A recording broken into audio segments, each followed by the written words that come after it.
வாழ்க்கையில் சில சந்தர்ப்பங்களில் நாம் சில அவமானங்களை சந்திச்சே தீர வேண்டியிருக்கு. என்ன பண்ணுறது, காலம் அப்படி. அவமானப்படுறவங்க உடனே அடங்கி போய்டுறது தான் உலக வழக்கம். அவமானப்பட்டால் உடனே சீறி எழறவங்களும் உண்டு. ஆனால் அதையே ஒரு சவாலாக எடுத்துக்கிட்டு முன்னுக்கு வர்றவங்களும் சில பேர் இருக்கிறாங்க. அவங்க ரொம்ப அபூர்வம். இன்றைக்கி மனோதத்துவ நிபுணர்கள்லாம் என்ன சொல்கிறாங்க தெரியுமா? அவமானப்பட்டுட்டா உடனே அடங்கி போயிடக்கூடாதான். அதையே ஒரு சவாலாக எடுத்துக்கிட்டு மனசில் ஒரு வைராக்கியத்தோடு முயற்சி பண்ணினா வாழ்க்கையில் எல்லாரும் முன்னேறலாமா. அவமானங்கிறத நாம் வைராக்கியமாக மாற்றிக்கணும். அதுதான் வெற்றிக்கு வழி. ராமர் இந்த பூமியில் பிறந்ததே ஒரு வைராக்கியத்தினால தான் சார் அப்படின்னார் ஒருத்தர். எப்படிங்க அது அப்படின்னு கேட்டேன். அவர் சொன்னார், தசரதருக்கு ராமர் குழந்தையாக பிறக்கணும், அப்போ தான் இங்கே இருக்கிற கஷ்டங்கள்லாம் நீங்கும் அப்படின்னு சர்வ லோகமும் எதிர்பார்த்துக்கிட்டு இருக்குது. ஆனால் அவர் எப்போ பிறப்பார் அப்படின்னு யாருக்கும் தெரியல. அந்த காரியம் சீக்கிரம் நடக்கணுமே, அதுக்கு என்ன பண்ணுறது? நாரதர் வந்தார் ஒரு நாள் தசரதரை தேடி.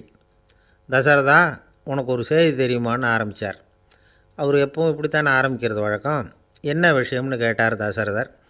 தசரதா, நீ அடிக்கடி உன்னோட தேரில் ஏறிக்கிட்டு தேவலோகத்துக்கு போகிற, அங்கே போகிற வர்ற எல்லாம் பண்ணிகிட்ருக்க, எல்லாம் சரி.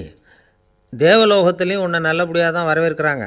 தேவேந்திரன் உன்னை பிரியமாக அழைச்சிட்டு போய் தன்னுடைய அரியாசனத்திலேயே தனக்கு பக்கத்திலேயே உட்கார வைக்கிறான். நீயும் சந்தோஷமாக உட்காந்து பேசிவிட்டு வந்துடுற. ஆனால் நீ இங்கே வந்ததுக்கு அப்புறம் அங்கே என்ன நடக்குது தெரியுமா உனக்கு அப்படின்னாரான் நாரதர். என்ன நடக்குது எனக்கு ஒன்றும் தெரியலையே அப்படின்னாரான் தசரதர்.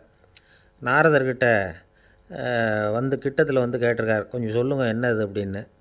அவர் நெருங்கி வந்தாரான் நாரதரும். மெதுவாக அவர் காதோட காதாக சொன்னாராம். அதாவது நம்ம பாஷையில் சொல்லப்போனால் பற்ற வைக்கிறார். நீ அங்கே தேவேந்திரங்கிட்ட உட்காந்து பேசிவிட்டு வந்த பிறகு நீ அங்கே உட்காந்துருந்த அரியாசனத்தை தண்ணி ஊற்றி கழுவி சுத்தப்படுத்துகிறாங்க. நீ என்ன அந்த அளவுக்கு சுத்தம் இல்லாத ஆளா? தினம் குளிக்காமையாக இருக்கிற அப்படின்னாராம். தசரதருக்கு இது ரொம்ப அவமானமாக போயிட்டுது. அப்படியே செய்கிறாங்க அப்படின்னாராம். ஆமாம், நீ வேணும்னா நான் சொல்கிறது உண்மையாக இல்லையா அப்படின்னு சோதனை பண்ணி பார்த்துக்கோ அப்படின்னாரான் நாரதர். உடனே தசரதர் இதுக்காகவே புறப்பட்டு தேவலோகம் போனார். அங்கே வழக்கம் போலவே இவரை கூப்பிட்டு உட்கார வச்சு பேசிக்கிட்டு இருந்தான் தேவேந்திரன். கொஞ்ச நேரம் பேசிக்கிட்டு இருந்துட்டு சரி நான் கிளம்புறேன்னு புறப்பட்டார். சரி, அவனும் வாசல் வரைக்கும் வழி அனுப்பி வச்சுட்டு உள்ளே போயிட்டான். தசரதர் வெளியில் கொஞ்சம் நேரம் மறைஞ்சி இருந்துட்டு மெதுவாக உள்ளே எட்டி பார்த்தார் என்ன நடக்குதுன்னு. நாரதர் சொன்னது உண்மைதான். தசரதர் உட்காந்துருந்த ஆசனத்தை அங்கே 2 தேவர்கள் கழுவி சுத்தப்படுத்திக்கிட்டு இருக்கிறாங்க. தசரதரால் இதை தாங்கிக்க முடியல. அவருக்கு ரொம்ப அவமானமாக போச்சு. நேராக கிடுகிடுன்னு தேவேந்திரங்கிட்டே போனார். நான் உட்காந்துருந்த இருக்கையை சுத்தம் பண்ணுறியே, நான் என்ன அந்த அளவுக்கு பாவியா அப்படின்னு கேட்டார். ரொம்ப கோபமாக கேட்டார்.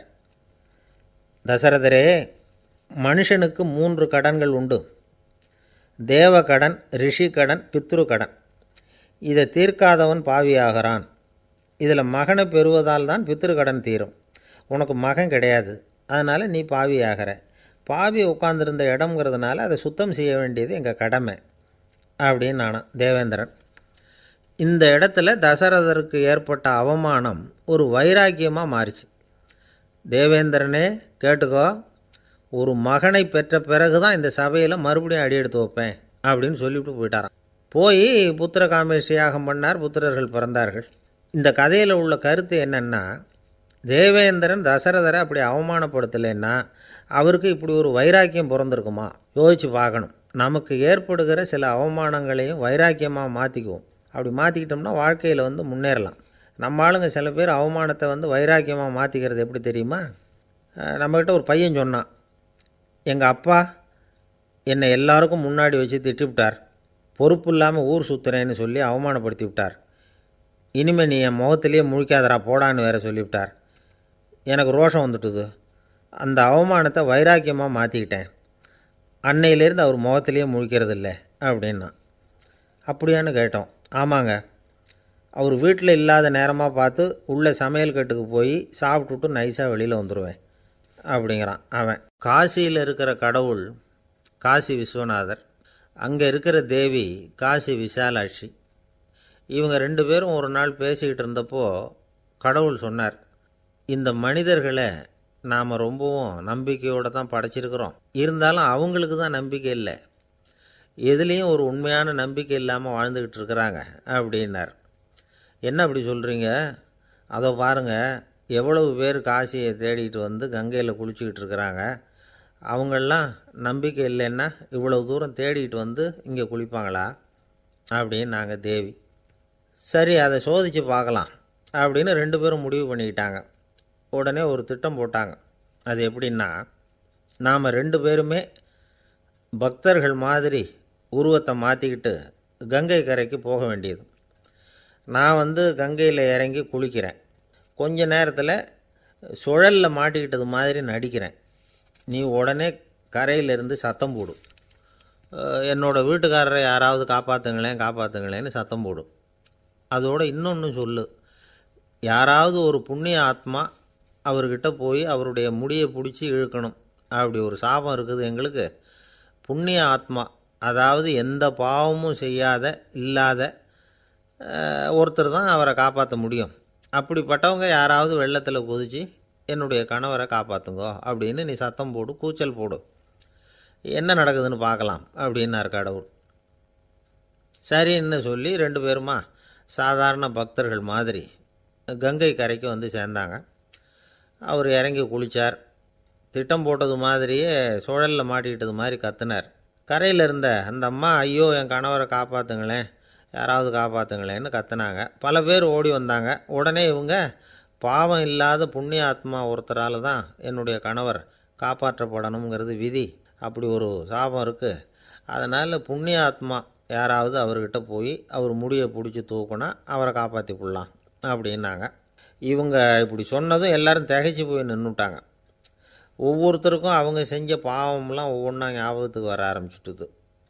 சரி, இதுக்கு நாம் லாயக்கு இல்லை அப்படின்னு சொல்லி ஒதுங்கி போக ஆரம்பிச்சிட்டாங்க எல்லாம். இந்த சமயத்தில் யாரோ ஒருத்தர் வேகமாக ஓடி வந்தார். ஆற்றுல குதித்தார். அவர்கிட்ட போனார், முடியை பிடிச்சார், தூக்குனார், அவரை காப்பாற்றி கரைக்கு கொண்டுட்டு வந்துட்டார். அப்படி காப்பாற்றின அந்த ஆளை இவங்க 2 பேரும் தனியாக கூப்பிட்டுக்கிட்டு ஒரு மண்டபத்துக்கு வந்துட்டாங்க. வந்து விசாரிக்கிறாங்க. நீ யாரப்பா அப்படின்னு கேட்குறாங்க. ஏதும் தெரியாத மாதிரி. நான் இந்த ஊர் அன்ன சத்திரத்தில் வேலை செய்கிற ஒரு சமையல்காரன் அப்படிங்கிறார். நீ வந்து கங்கையில் குளிக்கிறது உண்டான்னு கேட்டிருக்காங்க. நான் இந்த ஊர்லேயே தான் இருக்கிறேன், இருந்தாலும் தினமும் கங்கையில் குளிக்கிறது இல்லை, எப்போவாவது ஒரு நாள் அங்கே குளிப்பேன் அப்படின்னார். கங்கையில் மூழ்கி எழுந்திரிச்சா பாவம்லாம் தொலையும்னு சொல்கிறாங்க. அப்படி இருக்கிறப்போ அங்கே இன்றைக்கி கங்கையில் குளிச்சுக்கிட்டு இருக்கிறவங்கெல்லாம் தங்களை வந்து புண்ணிய ஆத்மாவா நினைக்கல. கங்கையில் குளிக்காத நீ உன்னை வந்து புண்ணிய ஆத்மாவாக நினச்சி என்னை காப்பாற்ற வந்திருக்கிற, அது எப்படி அப்படின்னு கேட்டார். அதுக்கு அந்த ஆள் சொல்கிறான், கங்கையில் குதித்ததுக்கு அப்புறம் தானே உங்களை காப்பாற்ற போகிறோம். அப்படி குதிக்கும் பொழுது என்னுடைய பாவம்லாம் போயிருக்கும்ல, நான் புண்ணிய ஆத்மாவாக ஆயிருப்பேனே, அதனால தான் துணிஞ்சு வந்து உங்களை காப்பாற்றினேன் அப்படின்னா. கடவுளும் தேவியும் அவனுக்கு வந்து காட்சி கொடுத்தாங்களாம். இப்படி ஒரு கதை உண்டு. அதாவது கங்கையில் குளிச்சுக்கிட்டு இருக்கிறவங்களுக்கே தங்களுடைய பாவம் போகுங்கிற நம்பிக்கை பரிபூர்ணமாக இல்லை. குளிக்காத ஒருத்தனுக்கு அந்த நம்பிக்கை இருந்தது. அதனால் அவனால் கடவுளை பார்க்க முடிஞ்சது.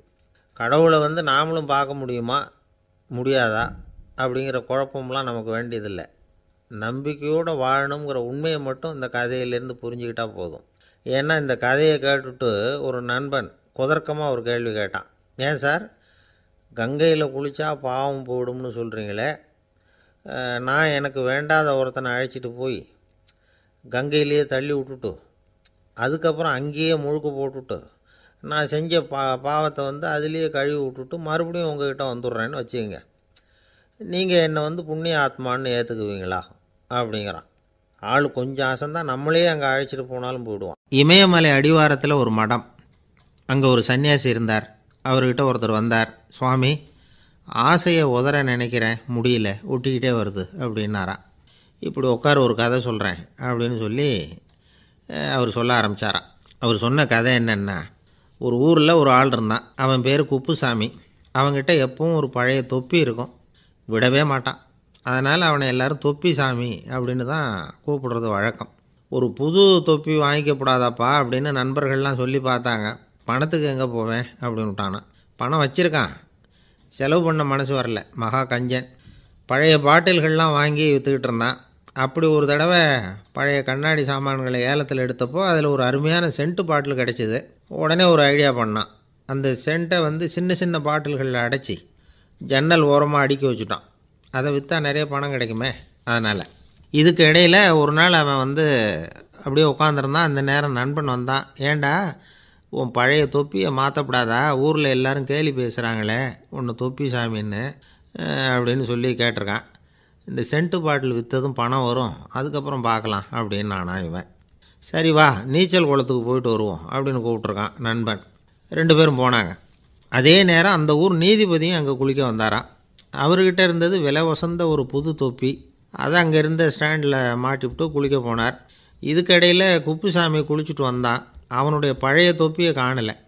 அந்த புது தொப்பியை பார்த்தா இது நண்பனுடைய வேலை தான் அப்படிங்கிறதாக புரிஞ்சுக்கிட்டு அதை எடுத்து மாட்டிகிட்டு வந்துட்டான். நீதிபதி குளிச்சுட்டு வந்து பார்க்குறாரு, தொப்பியை காணும். போலீஸில் புகார் கொடுத்தார்.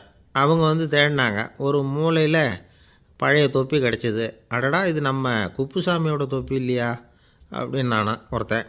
உடனே அவன் வீட்டுக்கு தேடிட்டு போயிருக்காங்க. அங்கே போய் பார்த்தா புது தொப்பி அங்கே இருக்குது. உடனே அவனுக்கு 1000 ரூபா அபராதம் போட்டாங்களாம். அவன் பணத்தை கட்டிவிட்டு ரொம்ப எரிச்சலோடு வீட்டுக்கு வந்தான். பழைய தொப்பி கண்ணில் பட்டுது. மறுபடியும் உன்னால் தானே எனக்கு 1000 ரூபா நஷ்டம் அப்படின்னு சொல்லி அதை எடுத்துக்கிட்டு அப்படி போயிருக்கான். அந்த ஊர் குளத்தில் வீசி எரிஞ்சிட்டு வந்துட்டான். அது மீன் பிடிக்கிற ஒருத்தன் கையில் சிக்கிச்சு. அவன் வர்ற வழியில் அதை எடுத்து வேகமாக வீசி எறிஞ்சான். அது நேராக குப்புசாமி வீட்டு ஜன்னல் வழியாக உள்ளே வந்து இந்த சென்ட்டு பாட்டில்கள் மேலே விழுந்து எல்லாம் உடஞ்சி நொறுங்கி போச்சு. குப்புசாமி பார்த்தான். தோட்டத்தில் ஆழமாக ஒரு குழியை வெட்டினான். அந்த தொப்பியை போட்டான், மூடிவிட்டான். இதை அடுத்த வீட்டுக்காரன் பார்த்தான். ஏதோ புதையல் தான் வச்சுருக்கான் போல இருக்குன்னு நினச்சான். போலீஸில் போய் புகார் கொடுத்துட்டான். மறுபடியும் போலீஸ் குழியை தோண்டினாங்க. பழைய தொப்பி மறுபடியும் வெளியில் வந்தது. எல்லோரும் சிரிக்கிறாங்க. அன்னைக்கு ராத்திரியே அந்த தொப்பியை எடுத்துக்கிட்டு நேராக புறப்பட்டான். ஒரு கல்லில் அதை சேர்த்து கட்டி குடிநீர் தொட்டி இருக்கும்ல அதில் போட்டுட்டு வந்துட்டான். இனிமேல் என்ன பண்ணும் பார்ப்போன்னு. ஒரு நாள் திடீர்னு குழாயெல்லாம் அடைப்பட்டு போச்சு. மாநகராட்சி அலுவலர்கள் வந்து என்னன்னு பார்த்தா அந்த பழைய தொப்பி குழாயை அடைச்சிக்கிட்டு இருக்குது. இது குப்புசாமியோட தொப்பிங்கிறது தான் எல்லாருக்கும் தெரியுமே. உடனே குடிநீரை வந்து பாழாக்கணத்துக்காக குப்புசாமிக்கு கோர்ட்டு 2500 ரூபா அபராதம் போட்டுவிட்டுது. அதையும் கட்டிவிட்டு வெளில வந்தான். கடைசியாக முடிவு பண்ணான். ஒரு நெருப்பு குச்சியை கிழிச்சான். தொப்பியை கொளுத்தினான். எரிஞ்சுது. எடுத்து வெளில எரிஞ்சான்.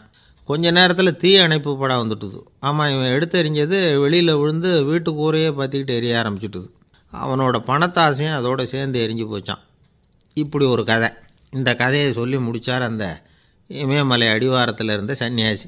இப்போ அந்த குப்புசாமி எங்கே இருக்கிறான்னு கேட்டார் எதிரில் இருந்தவர். இதோ உன் எதிரிலே இருக்கிறான், நான் தான் அந்த குப்புசாமி அப்படின்னாரான் அந்த சன்னியாசி. அந்த குப்புசாமிகிட்ட இருந்தது மாதிரி ஒரு பழைய தொப்பி நம்ம ஒவ்வொருத்தர்கிட்டையும் உண்டு. அதை எப்படி தொலைக்கிறதுன்னு தெரியாமல் தடுமாறிக்கிட்டு இருக்கிறோம். அது என்ன தொப்பிங்கிறீங்களா? அதுதான் நம்மை சூழ்ந்திருக்கிற மாயை அப்படிங்கிறார் சுவாமி சின்மயானந்தர். மெய்ஞானம் கிடைக்கிறப்போ மாயை வந்து எரிஞ்சு போகும் அப்படிங்கிறது அவருடைய கருத்து. நம்மால் ஒருத்தர் வேகமாக ஓடி வந்தார். காலில் மாட்டியிருந்த பழைய செருப்பு 2ஐயும் ஆவேசமாக தூக்கி ஒரு கிணத்துல போட்டுட்டு வெறுங்காலோடு நடந்து வந்துக்கிட்டு இருக்கிறார். ஏன் அப்படி பண்ணீங்க அப்படின்னு கேட்டோம். அந்த செருப்புக்கு சொந்தக்காரன் வந்து பின்னாடி வந்துக்கிட்டு இருக்கிறான், அதனால் அப்படி பண்ணேன் அப்படிங்கிறார் இவர். ஒரு ஊரில் ஒரு இளைஞன் இருந்தான். ஒரு நாள் அவன் ஒரு குருவை தேடிக்கிட்டு புறப்பட்டான். ஊரை விட்டு வெளியில் போனான். போகிற வழியில் ஒரு காடு. அந்த காட்டில் ஒரு மரத்தடியில் ஒரு பெரியவர் உட்காந்துருக்கிறார். அமைதியாக மௌனமாக அவர் அமர்ந்திருக்கிறார். இந்த பெரியவரை விசாரிக்கலாம், குருவை தேடி கண்டுபிடிக்கிறதுக்கு இவர் ஏதாவது ஒரு வழி சொல்லி கொடுப்பார் அப்படின்னு நினச்சிக்கிட்டு அவரை நெருங்கினான்.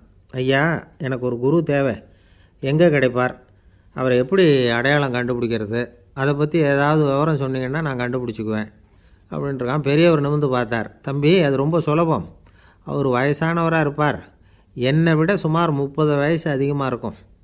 அவர் ஒரு மரத்தடியில் தான் உட்காந்துருப்பார் அப்படின்ட்டுருக்கான். சரிங்க பெரியவரே, அது என்ன மாதிரியான மரம், எப்படி இருக்கும் அப்படின்னு கேட்டிருக்கான். பெரியவர் அந்த விவரங்களையும் சொல்லியிருக்கிறாரு. அது மட்டும் இல்லை, சந்திக்கிற நாள், நேரம், வினாடி முதற்கொண்டு எல்லா விவரங்களையும் துல்லியமாக சொன்னாராம். இவ்வளவு விவரங்களை இவரால் எப்படி சொல்ல முடியுது அப்படின்னு இவனுக்கு ஆச்சரியம். இருந்தாலும் அந்த பெரியவர் கடைசியாக ஒரு விவரம் சொன்னார். அது என்ன தெரியுமா, எப்படியும் நீ அவரை சந்திக்கிறதுக்கு ஒரு 30 வருஷம் ஆகும் அப்படின்னு சொல்லிவிட்டாராம். ரொம்ப நன்றிங்க பெரியவரே அப்படின்னு சொல்லிவிட்டு அந்த இளைஞன் புறப்பட்டுருக்கான். இப்போ அவனுக்கு குரு பற்றின விவரம் எல்லாம் கிடச்சிட்டுது, சந்திக்கிற நேரமும் தெரிஞ்சுட்டுது. ஆனால் 30 வருஷம் அவரை தேடி அலைய வேண்டியிருக்குமே. அவன் தேட ஆரம்பித்தான். காடு மலை எல்லாம் சுற்றி அலைஞ்சான். பல வருஷங்கள் தேடினான், அழுத்து போயிட்டான். கடைசியில் அவனுக்கும் வயசாகிட்டுது. கடைசியில் தன்னுடைய சொந்த ஊருக்கே திரும்பி போய்கிட்டு இருந்தான். அங்கே ஒரு மரத்தடியில் அவன் தேடிக்கிட்டு இருந்த குருநாதர் கிடைச்சார். யார் அவருன்னா, 30 வருஷத்துக்கு முன்னாடி வழி சொல்லி கொடுத்தாருல அதே பெரியவர். அவருக்கு இப்போ 30 வயசு அதிகமாக இருந்தது. அதே மரம். அன்னைக்கு பெரியவர் சொன்ன அடையாளம் இப்போ பொருத்தமாக இருந்தது. இப்போ அந்த பெரியவர் சொன்னார், சரியாக வந்து சேர்ந்துட்டேன், வா, உனக்காக தான் நான் இவ்வளவு காலமும் காத்துக்கிட்டு இருந்தேன் அப்படின்னாராம். என்ன சொல்கிறீங்கன்றிருக்கான். 30 வருஷத்துக்கு முன்னாடி என்கிட்ட வந்தியே, அப்போவே என் காலம் வந்து முடிஞ்சு போயிருந்தது. அப்போவே என்ன உனக்கு அடையாளம் தெரியல, அதனால் இவ்வளவு காலம் உனக்காக காத்துட்ருக்கும்படி ஆகிட்டுது அப்படின்னாராம். ஐயா, அப்போவே நீங்கள் சொல்லியிருக்கலாமே, இதுதான் 30 வருஷம் கழித்து நீ சந்திக்க போகிற இடம், நான் தான் உன்னுடைய குரு அப்படின்னு சொல்லியிருக்கலாமே அப்படின்ட்டுருக்கான். அந்த பெரியவர் சிரிச்சுக்கிட்டே இதுக்கு பதில் சொன்னாராம். நான் எவ்வளவோ விவரமாக தான் சொன்னேன், நீ சரியாக புரிஞ்சிக்கல. காரணம், அப்போது நீ போதுமான அளவுக்கு பக்குவம் பெற்றிருக்கவில்லை. அதனால் புரியும் சக்தி இல்லாமல் போயிட்டுதப்போ 30 ஆண்டு காலம் நீ அலைஞ்சி தெரிஞ்சிருக்கிற. அது காரணமாக இப்போ உனக்கு அந்த பக்குவம் வந்துட்டுது. அதனால தான் அடையாளம் காண முடிஞ்சுது, நானே உன்னுடைய குரு அப்படின்னாராம். இதிலேருந்து என்ன தெரியுதுன்னா, ஆன்மீகத்தில் மாணவனாக சேர்றதுக்கு கூட ஒரு பக்குவத்தன்மை தேவைப்படுது. ஒரு பெரிய ஞானி, அவர்கிட்ட சீடனாக இருக்க ஒருத்தன் வந்தான், எதிரில் நின்னான். ஞானி அவனை வெகு நேரம் உற்று பார்த்தார். அப்புறம் சொன்னார், சீடனாக இருக்கிறது ரொம்ப சிரமம்னார். நான் தயாராக இருக்கிறேன்னா. அது இன்னமும் சிரமமாச்சே, இங்கே வந்து குருவாக இருக்கிறது மட்டுமே சுலபம் அப்படின்னாராம். அப்படின்னா நான் குருவாகவே ஆகிடுறேன் அப்படின்னானா. இது போலவே இந்த காலத்தில் கதை ஒன்று உண்டு. ஒரு பள்ளிக்கூடத்தில் வகுப்பு ஆசிரியர் மாணவனை திட்டிக்கிட்டு இருந்தார். டேய், நீ 100க்கு 10 மார்க்கு தான் வாங்கிக்கிட்டு இருக்க. இவ்வளவு மோசமாக நீ படித்தா கடைசியில் மாடு மேய்க்கிறது கூட லாய்க்கு இல்லாதவனா ஆகிடுவேன். அதுக்கப்புறம் என்ன செய்ய போகிறேன் அப்படின்னாராம். பையன் தலையை சொரிஞ்சிக்கிட்டே சொன்னானா, சார் அப்படின்னா ஒன்று செய்கிறேன் அப்படின்னானா. இவர் கேட்டிருக்கார், என்ன செய்ய போகிறேன்னு. வேறு என்ன சார், உங்களை மாதிரி ஒரு ஆசிரியர் ஆகிடுறேன் அப்படின்னானா. ஒரு விவசாயி விதைக்கிறதுக்காக வயல்வெளி பக்கம் போகிறார். விதைகளை அள்ளி வீசினார். அப்போ என்ன ஆச்சுன்னா, சில விதைகள் வந்து பாதை ஓரத்தில் விழுந்தது. சில விதைகள் முள் செடிகள் மண்டி இருந்த புதருக்கு இடையில் விழுந்தது. சில விதைகள் நல்ல நிலத்தில் விழுந்தது. பாதை ஓரத்தில் விழுந்த விதை என்ன ஆச்சுன்னா, அதெல்லாம் பறவைகள் கண்ணில் போட்டுவிட்டுது. உடனே வந்து உட்காந்து கொத்தி தின்னுட்டு போட்டுது. அதிகமாக மண் இல்லாத பாறை பகுதியில் விழுந்த விதையெல்லாம் லேசாக வேர் விட்டு முளைக்க ஆரம்பிச்சிது.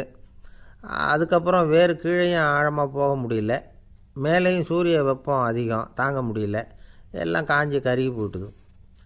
புதர் பகுதியில் சில விதைகள் விழுந்தது இல்லையா, முள் செடிகள் காடாக மண்டி போயிருந்தது.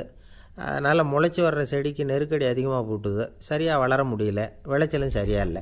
நல்ல நிலத்தில் விழுந்த விதைகள் மட்டும் நல்லா முளைச்சிது, நல்லா வளர்ந்தது, விளைச்சலும் பிரமாதமாக இருந்தது. இந்த கதையை சொல்லிவிட்டு கேட்க செவியுள்ளோர் கேட்கட்டும் அப்படிங்கிறார் இயேசு பெருமான். ஆமாம், இயேசு கடலில் நின்ற படகு ஒன்றில் உட்காந்துருக்கிறார். கடற்கரையில் ஏராளமான மக்கள் உட்காந்துருக்கிறாங்க.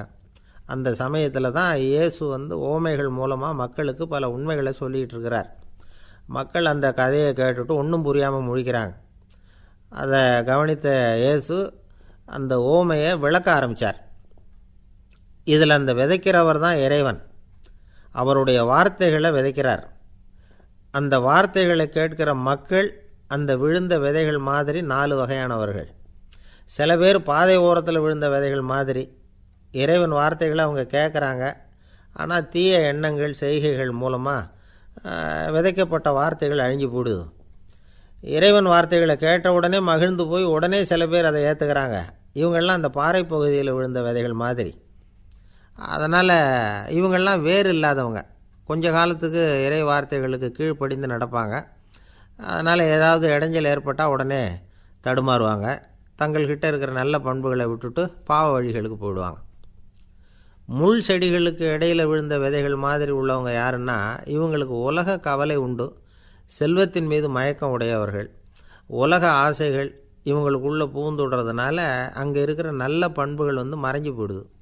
அதனால் அவங்களும் உபயோகம் இல்லாதவங்களாக ஆயிடுறாங்க. நல்ல மனிதர்கள் நல்ல நிலத்தில் விழுந்த விதைகளுக்கு ஒப்பானவர்கள். இவங்க வந்து இறை வார்த்தையை கேட்குறாங்க, அதை ஏற்றுக்கிறாங்க, அவங்களும் நல்லபடியாக வாழுறாங்க, அடுத்தவங்களுக்கும் உபயோகமாக இருப்பாங்க. இதுதான் இயேசு சொன்ன விளக்கம். நல்ல வார்த்தைகளை கேளுங்கள், நல்ல வார்த்தைகளை ஏற்றுக்கொள்ளுங்கள், அடுத்தவங்களுக்கு உபயோகமாக இருங்க. இதுதான் பெரியவங்கள்லாம் நமக்கு சொல்லுகிற உபதேசம். ஒரு அப்பா தன்னுடைய மகனுக்கு உபதேசம் பண்ணார். இதை பாருப்பா, நல்ல வார்த்தைகளை கேட்கணும், எப்போதுமே மகன் அப்பா பேச்சை கேட்குறது நல்லது அப்படின்னாராம். நீ ஏதாவது ஒரு தப்பு பண்ணால் என் தலையில் ஒரு முடி நரைச்சி வெள்ளையாக போடும்பா, நீ செய்கிற ஒவ்வொரு தப்புக்கும் என் தலையில் ஒவ்வொரு முடி வெள்ளையாயிடும் அப்படின்னாராம். பையன் யோசித்தான், அப்பா இப்போ தான் எனக்கு புரியுது, தாத்தாவோட தலைமுடி பூராவும் வெள்ளையாக இருக்கிறதுக்கு என்ன காரணங்கிறது எனக்கு இப்போ தான் புரியுது அப்படின்னு. ஒரு கடைக்கு போனேன், 5 ரூபா பணத்தை எடுத்து கொடுத்தேன், ஒரு தினசரி பத்திரிகையை கேட்டேன். அவர் உடனே அங்கே அடுக்கி வச்சுருந்த பத்திரிகையில் ஒன்று எடுத்து என் கையில் கொடுத்தார், வாங்கிக்கிட்டேன். மீதி பணத்தை எடுத்தார், அதையும் என் கையில் கொடுக்கணும்ல, கொடுக்கல, எதிரில் இருந்த பலகையில் வச்சு எடுத்துக்க சொன்னார். எப்பவும் அவர் அப்படி தான் பண்ணுவார், நானும் எடுத்துக்கிட்டு வந்துடுவேன். இவர் ஏன் இப்படி பண்ணுறாருங்கிறது எனக்கு ரொம்ப நாளாக ஒரு சந்தேகம். ஒரு நாள் அவர்கிட்டே இதை கேட்டுவிட்டேன், ஏங்க நீங்கள் உங்கள் கடைக்கு பொருள்கள் வாங்குறவங்களுக்கு நீங்கள் பாக்கி சில்லறையை கொடுக்குறப்போ பலகையில் வச்சு விட்றீங்க, கையில் கொடுக்க மாட்டேங்கிறீங்களே ஏன் அப்படின்னு கேட்டேன். காசை கையில் கொடுத்தா நம்மக்கிட்ட இருக்கிற லட்சுமி போயிடுவா சார் அப்படின்னார். அதாவது பணம் செலவாயிடும் அப்படின்னு அர்த்தமா. இன்னொரு நண்பர், அவர் ஒரு நாள் வழக்கத்துக்கு மாறாக ரொம்ப சோகமாக உட்காந்துருக்கிறார். ஏங்க என்னாச்சு, ஏன் இப்படி கப்பலே கவிழ்ந்தது மாதிரி உட்காந்துருக்குறீங்க அப்படின்னு கேட்டேன். கப்பலே கவிழ்ந்திருந்தா கூட நான் இப்படி கவலைப்பட மாட்டேன் சார், வேறு ஒன்று நடந்து போச்சுன்னார். என்னன்னு கேட்டேன். என் உச்சந்தலையில் பல்லி ஒன்று விழுந்துட்டுதுன்னார். அதுக்காகவா இப்படி அப்படின்னு ஆச்சரியப்பட்டேன். ஆமாங்க, பல்லி உச்சந்தலையில் விழுந்தால் பலன் என்னன்னு பஞ்சாங்கத்தில் பார்த்தேன், மரணம்னு போட்டிருக்கு அப்படின்னு சொல்லிவிட்டு அவர் தொடர்ந்து கவலைப்பட ஆரம்பிச்சிட்டார். இப்படியும் ஒருத்தர், என் கூட வேலை பார்க்குற ஒருத்தர் எப்படி தெரியுமா, தினமும் வலது காலை வச்சு தான் ஆஃபீஸுக்கு உள்ளே நுழைவார். என்றைக்காவது தவறுதலாக இடது காலை வச்சு உள்ளே வந்துட்டார்னா அன்னைக்கு பூரா மனசு சங்கடப்படுவார், எந்த வேலையும் சரியாக ஓடாது. கேரம் போர்டு ஆடுற ஒருத்தர் எப்போ ஆட உட்காந்தாலும் ஸ்ட்ரைக்கரை கை தவறி கீழே விழுற மாதிரி பண்ணி அதுக்கப்புறம் அதை எடுத்துக்கிட்டு ஆட உட்காருவார்.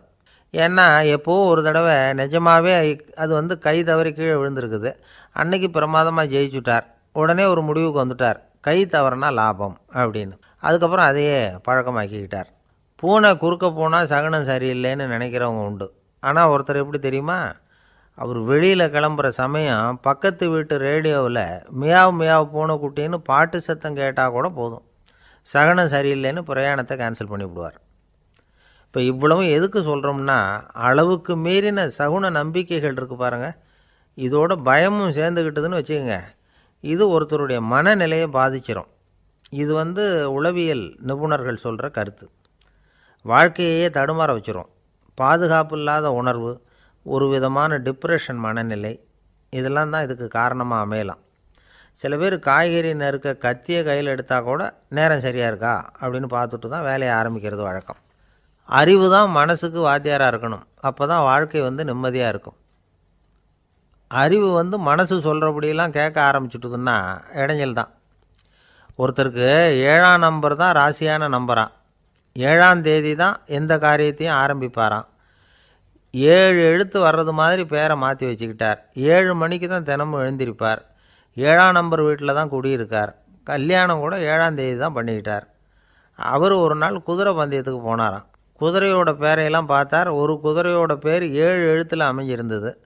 7 தானே இவருக்கு அதிர்ஷ்ட நம்பர், அதனால் உடனே அது பேரில் பணத்தை கட்டினார். பந்தயம் நடந்தது. என்ன சார் ஆச்சுன்னு கேட்டாங்க.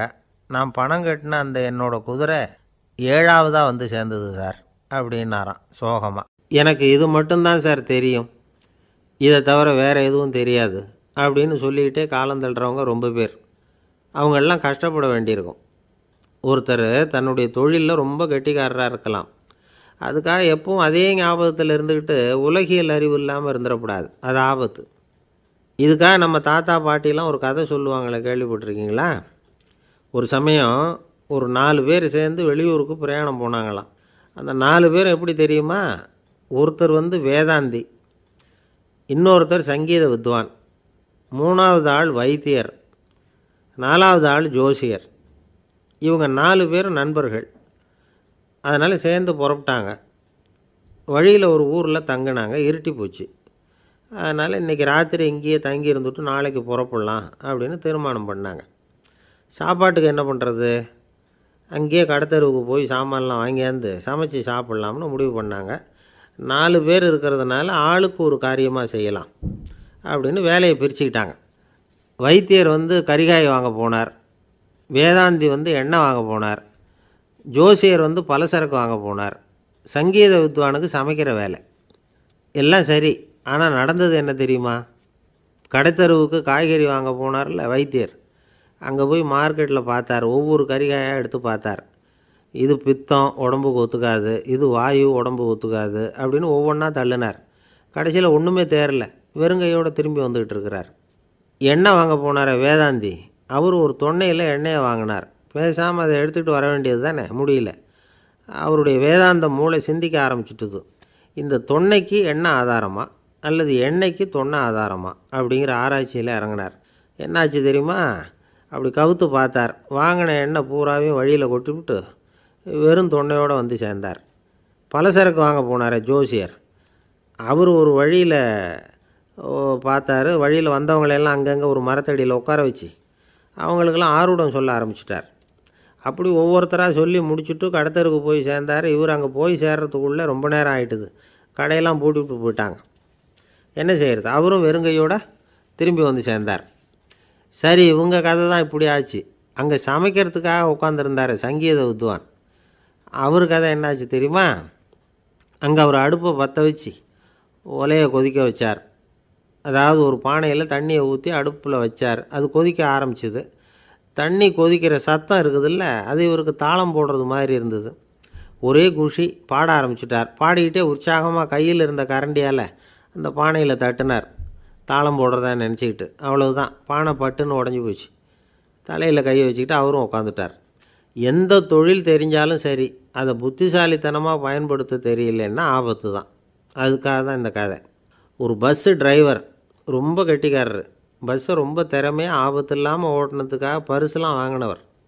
அவரே ஒரு படகு ஓட்டுறதுக்காக அழைச்சிட்டு போயிருக்கிறாங்க, மோட்டார் படகு. அதையும் ரொம்ப திறமையாக தான் ஓட்டிகிட்டு போயிருக்கிறாரு. நடுக்கடலில் போனதும் படகு நின்று போச்சு. மோட்டாரில் ஏதோ கோளாறு. என்ன செய்யலாம் அப்படின்னு அந்த டிரைவரை கேட்டிருக்கிறாங்க படகுல இருந்தவங்கெல்லாம்.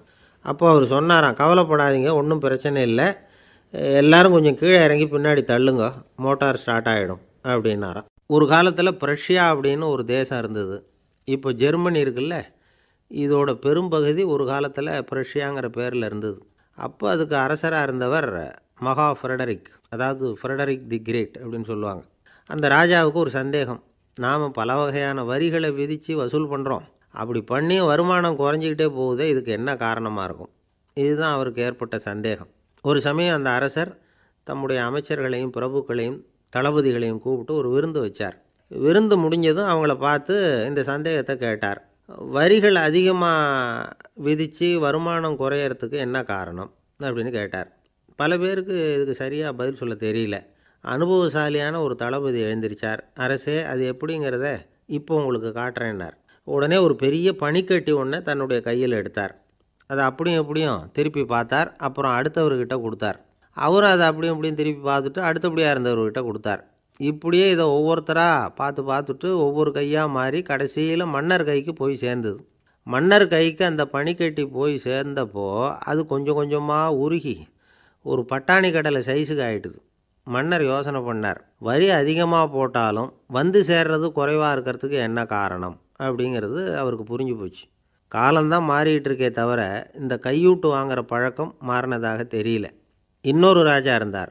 அவர் தன்னுடைய ராஜாங்கத்தில் லஞ்ச ஊழலே சுத்தமாக இருக்கக்கூடாது அப்படின்னு நினச்சார். அவர்கிட்ட பல்வேறு துறைகளுக்கும் பொறுப்பாக இருந்த பல பேரும் ரொம்ப சுத்தமாகவும் நேர்மையாகவும் இருந்தாங்க. ஒரே ஒருத்தர் மட்டும் எல்லார்கிட்டையும் லஞ்சம் வாங்கிட்டே இருந்தார். அவரை வேறு வேறு துறைகளுக்கு மாற்றி பார்த்தாரு. அந்த ராஜா என்னென்னமோ பண்ணி பார்க்குறாரு. எந்த வேலையை கொடுத்தாலும் அதுலேயும் லஞ்சம் வாங்கிறதுக்கு ஒரு வழியை உண்டு பண்ணிக்குவார் அந்த ஆள். ராஜாவுக்கு இது ஒரு பெரிய தலைவலியாக போட்டுது. இவர் என்ன பண்ணுறது, இவருக்கு என்ன வேலையை கொடுக்கறது, கொஞ்சம் கூட லஞ்சம் வாங்கிறதுக்கு சான்ஸே இல்லாத ஒரு வேலையை கொடுக்கணும் அப்படின்னு திட்டம் போட்டார். ஒரு நாள் அவருக்கு அந்த உத்தரவும் போட்டுட்டார். அதாவது அவருக்கு என்ன வேலைன்னா, கடற்கரையில் தான் அவருக்கு ஆஃபீஸ். அங்கேயே இருந்துக்க வேண்டியது. தினமும் எத்தனை கடல் அலை கரையில் வந்து மோதுது அப்படிங்கிறத கணக்கெடுத்து ராஜாவுக்கு தெரிவிக்க வேண்டியது. இதுதான் அவருக்கு வேலை. பேசாமல் அலையை எண்ணிட்டு உட்காந்துருக்கட்டும், அப்போவாவது அவர் லஞ்சம் வாங்குகிற சந்தர்ப்பம் இல்லாமல் போயிடும் அவருக்கு அப்படின்னு நினச்சார் ராஜா. இந்த ஆள் கடற்கரைக்கு போய் டியூட்டியில் ஜாயின் பண்ணிக்கிட்டார். ஒரே மாதத்தில் அங்கே சொந்தமாக ஒரு பிரம்மாண்டமான மாளிகை கட்டி விட்டார். ராஜாவுக்கு இது பெரிய ஆச்சரியமாக போச்சு. அலைய என்ற வேலையில் அந்த ஆள் எப்படி பணம் சம்பாதிச்சார் அப்படின்னு விசாரித்து பார்த்தார் அக்கம் பக்கத்தில். அந்த ஆள் என்ன பண்ணியிருக்கிறாருன்னா, கடற்கரையில் போய் பொறுப்பை ஏற்றுக்கிட்ட உடனே அங்கே இருந்த மீனவர்கள்கிட்ட எல்லாம் இந்த கரையில் வந்து ஒரு நாளில் வந்து மோதுகிற அலைகள் எத்தனை அப்படின்னு கேட்டிருக்காரு. அது எப்படிங்க தெரியும்னு இருக்காங்க அவங்க. தினமும் அந்த எண்ணிக்கை தெரியணும். நம்ம ராஜாவுக்கு தினமும் அறிக்கை அனுப்பணும், டெய்லி ரிப்போர்ட்டு. தவறுனா நீங்கள் இந்த கடலில் போய் மீன் பிடிக்கிறதுக்கு ராஜாவோட அனுமதி கிடைக்காது அப்படின்ட்டுருக்காரு. உடனே மீனவர்கள்லாம் பயந்து போட்டாங்க. கடலுக்கு போகிறதுக்கு அனுமதி இல்லைன்னா பட்டினி கிடக்கிறது மாதிரி ஆகிடுமே. மெதுவாக அந்த ஆளுகிட்ட போனாங்க, காதோட காதாக சொன்னாங்க, ஐயா, எங்களால் வந்து கடல் அலையை வந்து எண்ண முடியாது. தினமும் எங்களால் முடிஞ்சதை உங்களுக்கு பணமாக கொடுத்துட்றோம். நீங்கள் தான் ராஜாக்கிட்ட சிபாரிசு பண்ணி நாங்கள் தொடர்ந்து மீன் பிடிக்கிறதுக்கு அனுமதி வாங்கி கொடுக்கணும் அப்படின்னு வேண்டிக்கிட்டாங்க. பணம் தினமும் வந்து சேர ஆரம்பிச்சுட்டுது. பதவியில் மற்ற பதவியோட இந்த பதவி எவ்வளவோ மேல் அப்படின்னு நினச்சிட்டான் அந்த ஆள். அது மட்டும் இல்லை, தயவு பண்ணி என்னை இந்த இடத்த விட்டு மாற்றிவிடாதீங்க சார் அப்படின்னு வேற கேட்க ஆரம்பிச்சிட்டானான்.